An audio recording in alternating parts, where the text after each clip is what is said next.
Hi everyone, welcome back to JPWHUTV. My name is John, your host as always. I hope you're all doing well. As you may have noticed, I'm wearing the England shirt that Darren, aka New, aka Hamnoy, very generously gave me in the summer. So thank you very much for that, Darren.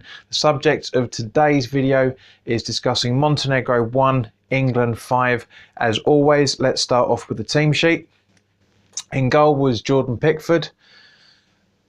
Also on the team sheet was Walker, Rose, Rice, Keane, Maguire, Sterling, Barkley, Kane, Ali and Hudson-Odoi. On the substitute bench, now Team FA, if you're watching this, please sort out your team sheets. It's ridiculous, that layout is absolutely stupid. The substitutes are Trippier, Heaton, Henderson, Tarkowski, Chilwell, Ward-Prowse, Sancho, Wilson and Jack Butland. So from what I can remember from looking at the formation, the majority of the time it was a 4-3-3 formation. As you'll know from the previous game, which I haven't done a review for because I didn't watch it, we beat the Czech Republic 5-0.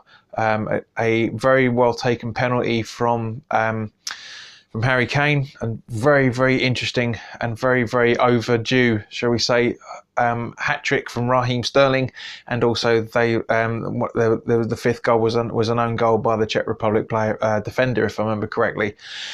I did say in the last England video that I did a review for, which was the third place medal position in the World Cup, which is it was the England-Belgium, I think it was, or whatever, it doesn't really matter now. I did criticise Raheem Sterling for that, because at the end of the day, the title of that video is "What Does Sterling Have to Offer?" And over the last two games, we have seen what he's got to offer, which I'll go into in a moment. But as I say, 3 goals from Sterling in the first game, very overdue as far as I'm concerned, but a brilliant way to start his own personal campaign against England off. Now, in terms of the Montenegro-England game, we played some very good football at the start, but the goal that we conceded on the 16th and 3/4 minute,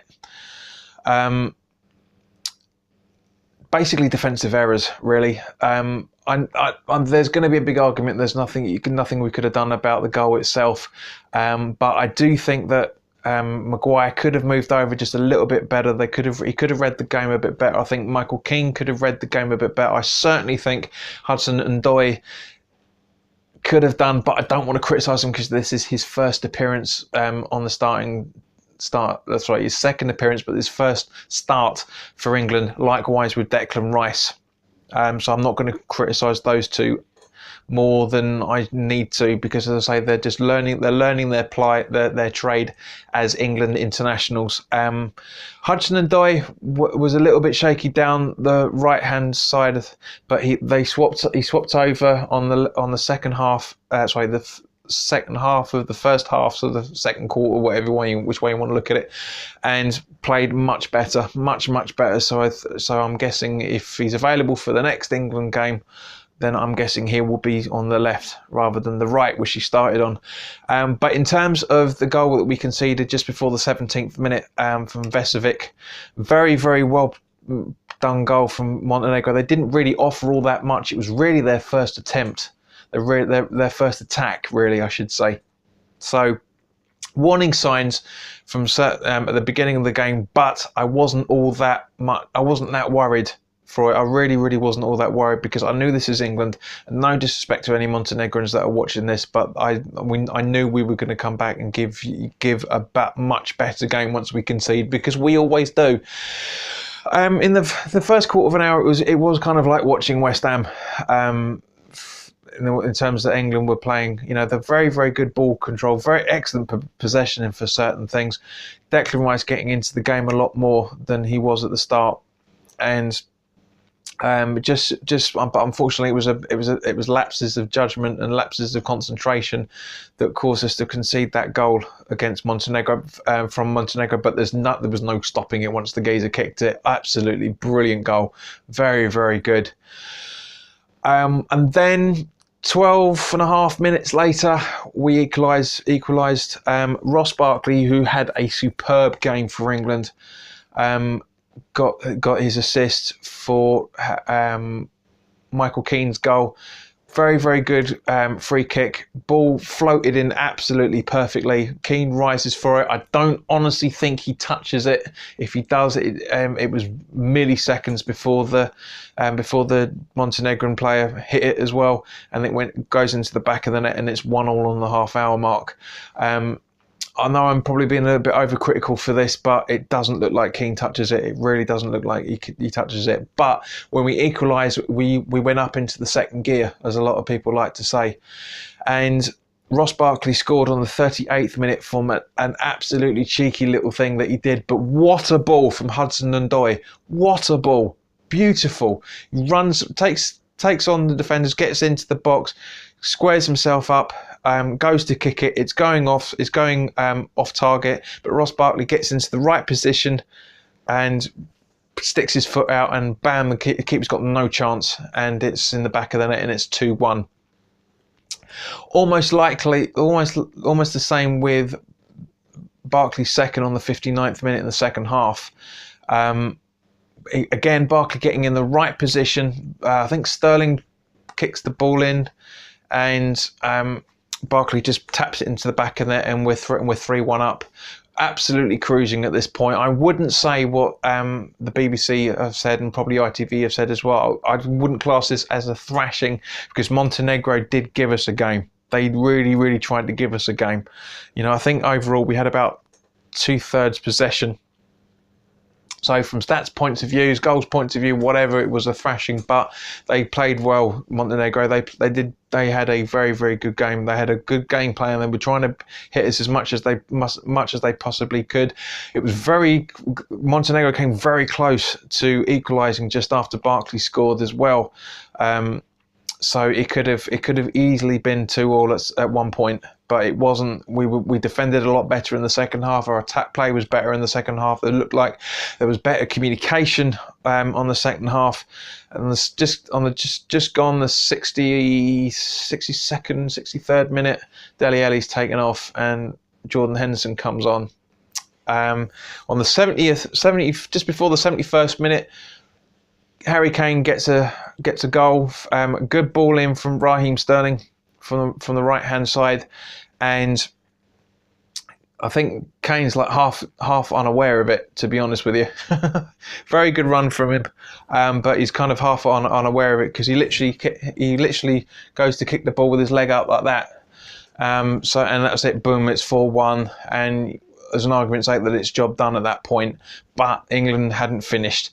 And a very, very good goal from Raheem Sterling on the 80th minute as well. Now, as I said earlier in the video, my opinion in the summer was, what does Raheem Sterling have to offer for England?